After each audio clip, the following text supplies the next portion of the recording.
This scene, Farewell Dear Bilbo, culminates several goodbyes into one. Gandalf is seeing his old friend off onto what is meant to be his last adventure, though he knows they will meet again. Also, the Shire and all its quaint glory is saying goodbye to Bilbo. Even though the Shire cannot express this, the absence of such a notable hobbit will leave behind a hole that may never be filled again. However, I do imagine that some of the inhabitants will be glad that they are now less likely to see dwarves and wizards wandering through their lands. Also, Bilbo is leaving behind his old life, giving nearly all his belongings to his beloved nephew Frodo. In a way, this is Bilbo's goodbye to Frodo as well.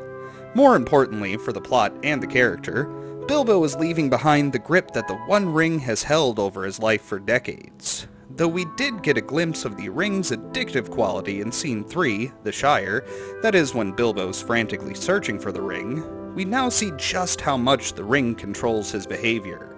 The very idea of Gandalf intervening in his possessing of the precious causes him to lash out and accuse Gandalf of coveting his property. However, Bilbo agrees to leave the ring behind, which allows him to part on his last adventure and to live happily ever after, to the end of his days.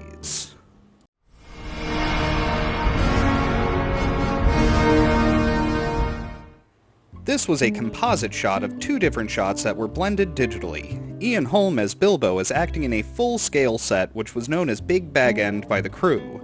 This way, Bilbo looks as if he fits properly in the home, while Ian McKellen as Gandalf is acting in a roughly 2/3 scale set, so it appears as if his head is towering up to the ceiling, which it is.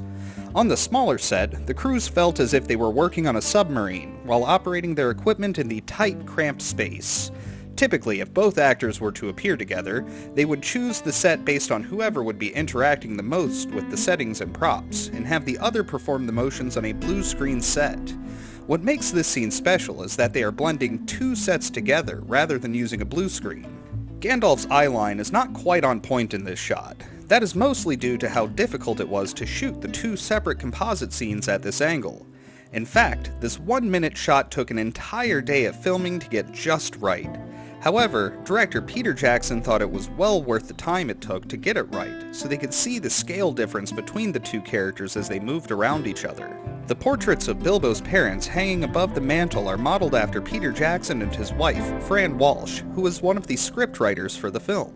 Peter Jackson kept the Bag End set after filming was complete. Normally the sets are demolished afterward, but Peter offered to pay for storage so he could have it as his own.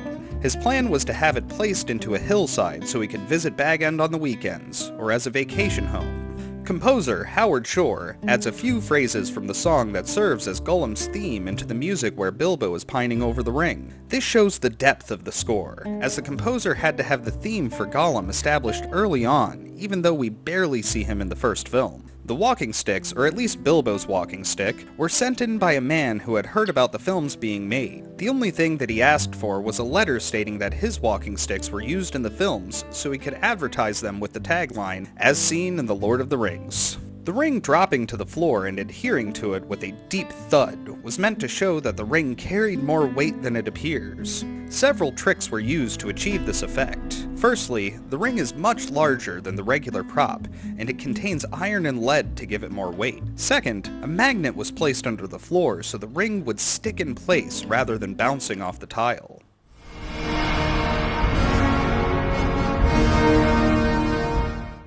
What really stands out to me in this scene is Ian Holm's acting. Despite being a man of short stature, he always manages to pull the eye. His magnetism and natural charisma are the hallmarks of a truly great actor, and something that should be strived for by all who follow the craft. Ian McKellen lovingly describes this portrayal as big acting, or what some may refer to as overacting. I think that his exaggerated body language and range of verbosity truly fits what the script requires to set up the power of the ring. We see how the ring's strength can turn what is normally a congenial and bubbly person into a gritty, angry, guttural monster, and how Bilbo can quickly revert to his proper self when he realizes how his actions are hurting those he cares for. Additionally, this is our first glimpse of Gandalf's power as a wizard, though it is merely an illusory trick. Seeing the room grow dark and his voice become hollow and booming gives the appearance of him being even larger than he is compared to the hobbits.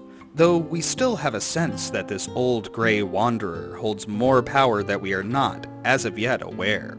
Even though this farewell to our dear Bilbo is temporary as a viewer, this is certainly the last time that we will see him in his virility, much as we could expect him to be during his past adventures in The Hobbit. As unfortunate as it is to see Bilbo leave behind the prime time of his life, this story is no longer his and must be handled by others more capable.